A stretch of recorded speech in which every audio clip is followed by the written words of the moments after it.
பழைய காலங்களில் தமிழ்நாட்டின் கடற்கரை கிராமங்களில் வாழ்ந்த மீனவர்கள் தினமும் கடலுக்கு சென்று மீன் பிடித்து வாழ்ந்து வந்தார்கள்.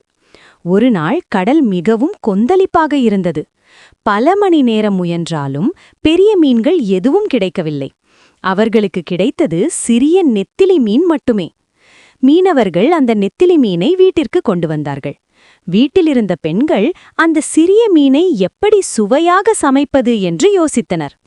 அப்போது ஒரு புத்திசாலி மீனவர் மனைவி புளி, மிளகாய், வெங்காயம், பூண்டு, மஞ்சள் மற்றும் கறிவேப்பிலை சேர்த்து ஒரு காரமான குழம்பு செய்தார். அதில் அந்த நெத்திலி மீனை மெதுவாக சேர்த்தார். சில நிமிடங்களில் அந்த வீட்டை முழுவதும் ஒரு அருமையான மணம் நிரப்பியது. குடும்பத்தினர் அனைவரும் அந்த குழம்பை சாப்பிட்டபோது ஆச்சரியப்பட்டார்கள். அந்த சுவை அவர்களுக்கு மிகவும் பிடித்தது. அந்த நாளிலிருந்து அந்த கிராமத்தில் இந்த புதிய உணவு பிரபலமானது. பிறகு அது முழு தமிழ்நாட்டுக்கும் பரவி இன்று அனைவரும் விரும்பி சாப்பிடும் நெத்திலி மீன் குழம்பு ஆக மாறியது. ஒரு சின்ன மீன், ஆனா ஒரு பெரிய கதை.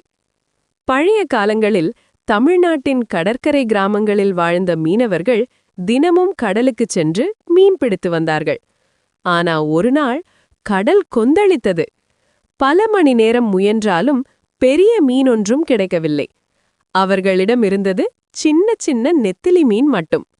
அதை வீட்டிற்கு கொண்டு வந்த மீனவர்கள் இதை வைத்து என்ன சமைப்பது என்று யோசித்தார்கள். அப்போது ஒரு மீனவர் மனைவி ஒரு புதிய முயற்சி செய்தார். புளி, மிளகாய், வெங்காயம், பூண்டு, கறிவேப்பிலை இந்த எல்லா மசாலாக்களையும் சேர்த்து ஒரு காரமான குழம்பு செய்தார். அதில் அந்த நெத்திலி மீனை சேர்த்ததும் அந்த வீட்டை முழுவதும் ஒரு அதிரடியான மணம் நிரப்பியது. குடும்பத்தினர் அந்த குழம்பை சாப்பிட்டபோது ஒரே வார்த்தை, அருமை! அந்த நாளிலிருந்து அந்த உணவு அந்த கிராமத்தில் பிரபலமானது. இன்று அந்த சின்ன மீன் கதையே நாம் எல்லோரும் விரும்பி சாப்பிடும் நெத்திலி மீன் குழம்பு. ஒரு நாள் ஒரு சிறிய நீலக்கரடி மேசையின் மேல் அமைதியாக உட்கார்ந்து கொண்டிருந்தது. அந்த கரடிக்கு ஒரு பெரிய ஆசை இருந்தது. உலகத்தை பார்க்க வேண்டும் என்ற ஆசை. நான் இங்கே மட்டும் இருக்கக்கூடாது, வெளியுலகம் எப்படி இருக்கும் என்று கரடி நினைத்தது. அப்போது அருகிலிருந்த ஒரு சிறிய பை கரடியிடம் மெதுவாக சொன்னது, பயப்படாதே, நான் உன்னுடன் பயணம் வருகிறேன். அதை கேட்ட கரடி மிகவும் மகிழ்ச்சியடைந்தது. இருவரும் சேர்ந்து ஒரு சிறிய பயணத்தை தொடங்கினார்கள். முதலில் அவர்கள் மேசையின் ஓரத்துக்குச் சென்றார்கள். அங்கிருந்து சுற்றி பார்த்தபோது உலகம் மிகவும் பெரியதாகவும் அழகாகவும் தெரிந்தது. அவர்கள் அருகிலிருந்த கண்ணாடி டம்ளர்ஸை பார்த்தார்கள்.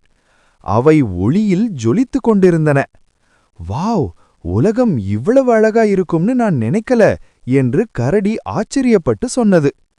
அந்த நாள் கரடி ஒரு பெரிய விஷயம் கற்றுக்கொண்டது. துணிவாக முயற்சி செய்தால் புதிய உலகங்களை கண்டுபிடிக்கலாம். இறுதியில் கரடி மகிழ்ச்சியாக சொன்னது, இன்று நான் ஒரு சிறிய மேசையிலிருந்து ஒரு பெரிய உலகத்தை பார்த்தேன். இதுதான் கரடியின் சிறிய ஆனால் அழகான பயணம்.